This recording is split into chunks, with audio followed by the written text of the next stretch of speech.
And the gun is different. But regardless, so the T20, if you're playing random battle, what do you look for in a random battle tank? You look for mobility, low profile, good gun handling, good gun depression, and mobility again, basically. So you're looking for a mobile tank. Pershing doesn't have the mobility, but the T20 does. Well, the reason why I run Binos and Camonet sometimes, and this is my reasoning, is V-stabs would make this tank exceptionally good.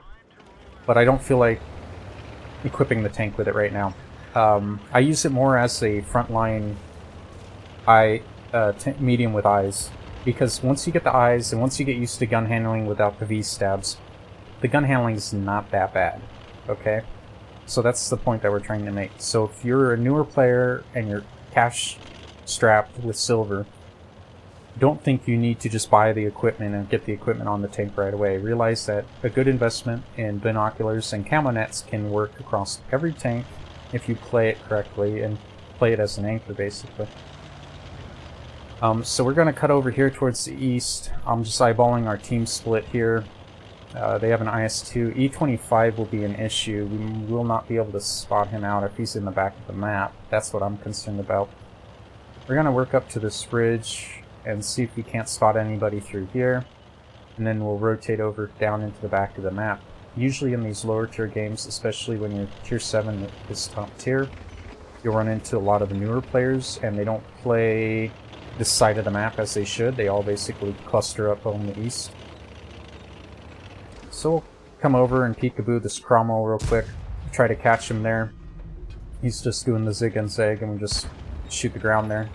You see the KV-1S is pushing up here. We should be able to pop over and slap the Cromwell there in the sides. PZ-4H gets clipped out there, unfortunately, but that is that. KV-1S is currently on reload, so we should be able to pop over and find the Cromwell there and delete one of their fast movers. KV-1S is rotating over here, so we're going to back up, get back over this ridge, because we don't want to find ourselves in a flat engagement with a KV-1S, especially when he's running the derp.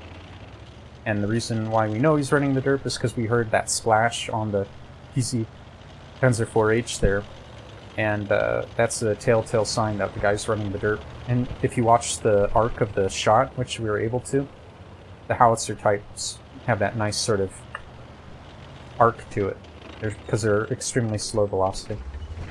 We also find a KB-1 here in the back of the base. We don't see that the E-25 is over here. He's more in the middle of the map. KB-1 was just really hard around that corner and giving us his frontal. KB-1S is thinking about engaging us. We'll just back off here. So this is the argument. When you find games like this where you're going to have to be mobile, the Vinos and optics are basically useless. They're more for long-range engagements. There's a Hellcat in the back of the map there. So we're rotating to the center of the map here because we see that these guys are anchored on this corner. So whenever you see that a team is anchored, you reposition.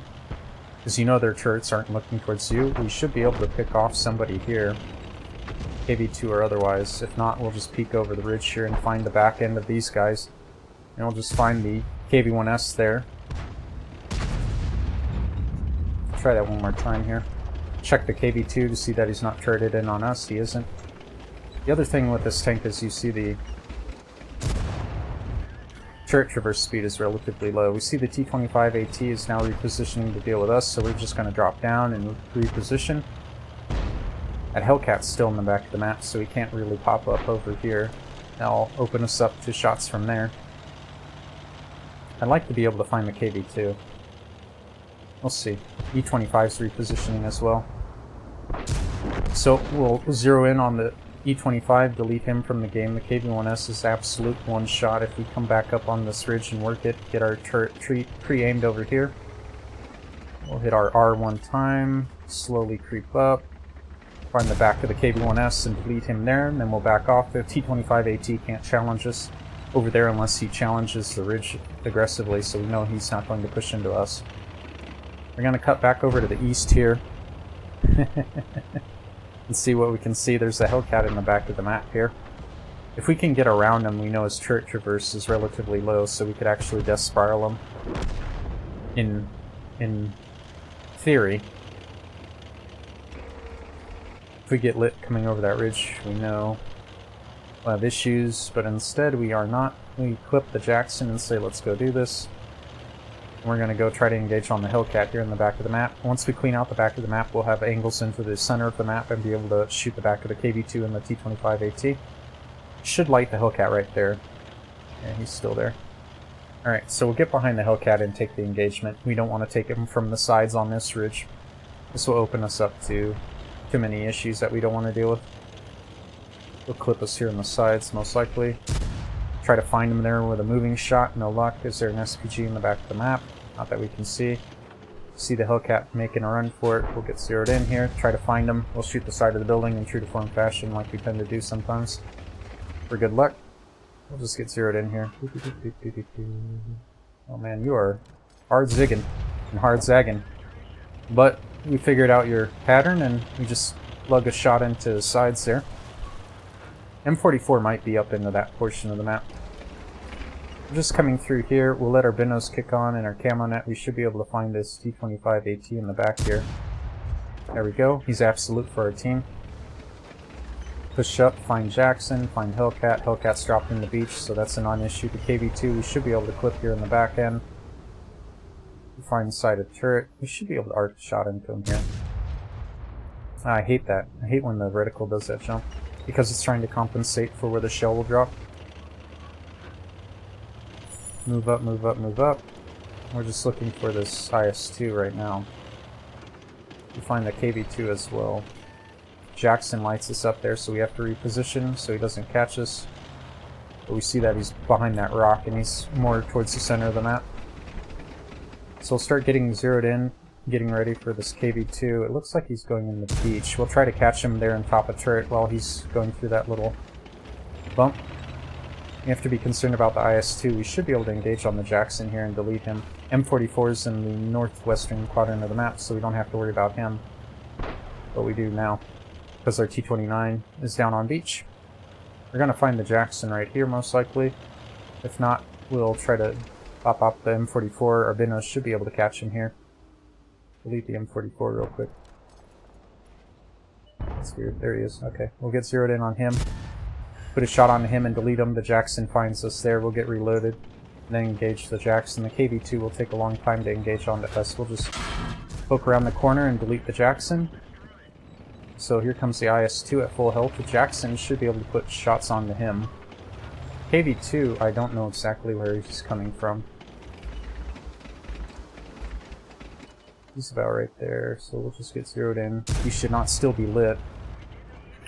We're going to switch to APCR because this is the point in the game where we need our shots to connect and actually pen.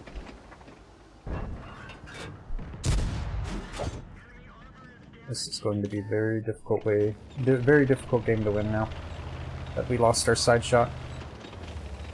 We have to go dark here before we make our repositioning. I'm concerned about running into the KV-2 here, but the KV-2's one shot, so we should be able to kill him if we run into him. So we drop down low to use our mobility. This is really the only time I would use beach is as a transition zone. KV-2 might be here. This is why we're going to pre-aim this corner. And we're worried about the IS-2 coming through there as well. So the idea here is we're going to reposition very aggressively back into our portion of the map where our SPG is.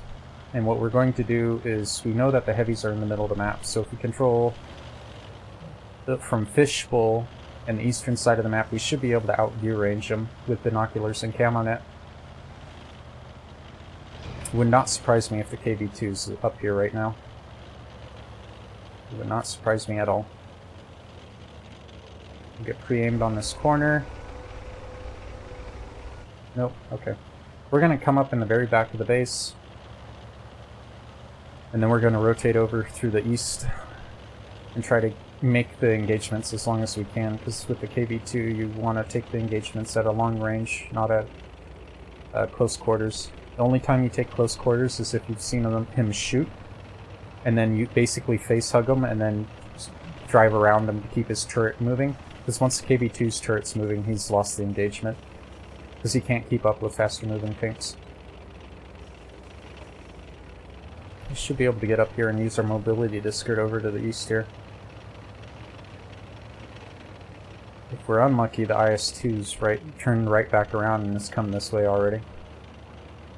Nope, we're good. Okay. And if we're doubly unlucky, the KV-2 came through the middle. Alright, let's just get up in the back of the map here.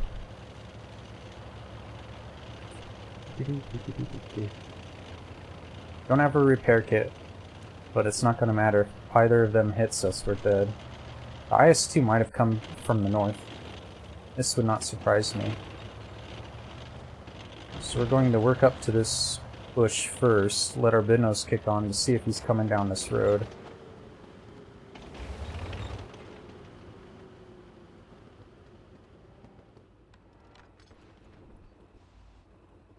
See if we can't see anything dropping. Nope, okay. Let's move up to the next bush.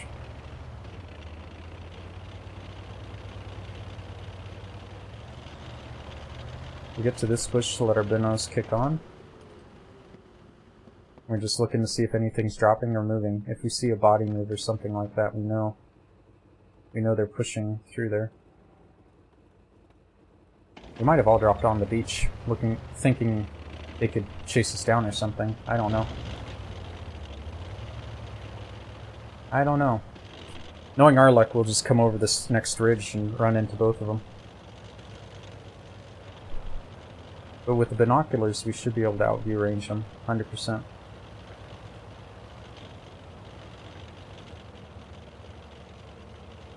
They would be coming through the road, they wouldn't be coming through the area through here. So if we utilize this correctly, we should be able to outview range them.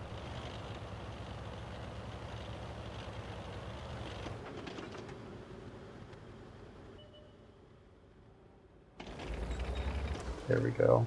That is what I was looking for. But where's the KV-2? That's the biggest issue here, is where's the KV-2? If we can delete the KV-2, that's good, because the IS-2's two-shot for us.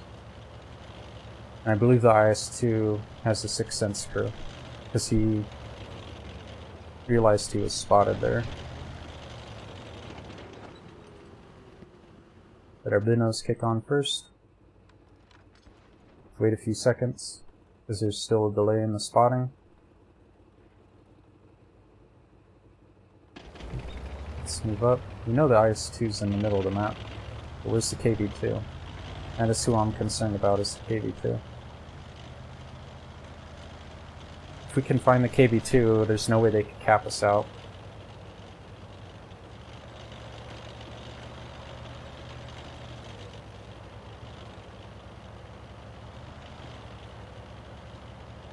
Alright, so plan of action is we'll hit this ridge, let our binos kick on, see if we can't see the KV-2 down there, but I'm pretty sure, yeah, he's pushing onto our base right now. So we're going to push through Fishbowl and get onto our base here and cover our base. He's looking to cap with the IS-2. Their team's probably screaming at them to start capping. Yep. So we'll come up over to this ridge here, and we'll take shots on the KV-2 here. Who's in the open for us, I believe. We'll try to highlight him. There he is. Okay, so we'll use the rock as our barrier. We'll start zeroing in on him. He's getting behind the building. We should find a clean shot on him. There's the IS-2 who's going to turn to look at us. We're going to drop back and reposition.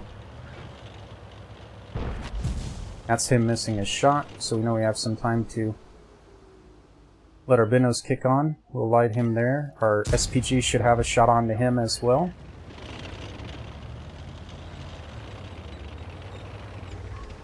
And that's it. Easy peasy lemon squeezy.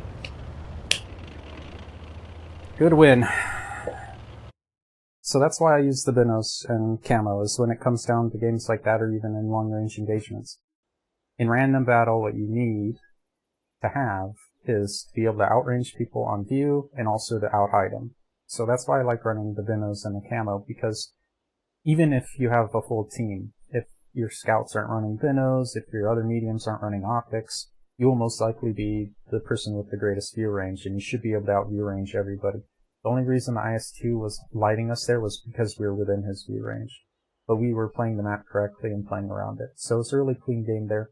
We get our ticket for tiers 7 and 8 from that game as well. So not too bad. We slapped everybody upside the head. We dropped the engine on the IS-2. That explains why he was driving around so slow. The T-25, we almost tracked Cromwell. We almost tracked Hellcat. Dropped his engine. Jackson, we dropped his turret and gunner. That explains why, well, it was one shot, so it doesn't matter. M44, we killed in one shot, so it doesn't matter as well. We get our mastery badge in the T20, which is the first time I've ever gotten it in that tank. So Nito Cabito, we pull 1,164 base experience. High caliber top gun, we do 2,539 damage, which is head and shoulders above basically everybody in the game. 20 shots, 15 of them hit, 13 of them were pens. These 5 missed shots, I believe, were when they're trying to shoot into the KV-1S coming over the ridge. We missed 2 shots into him, and then additionally we missed a shot onto the Hellcat that we took on the move, and then I believe we missed a shot on the IS-2.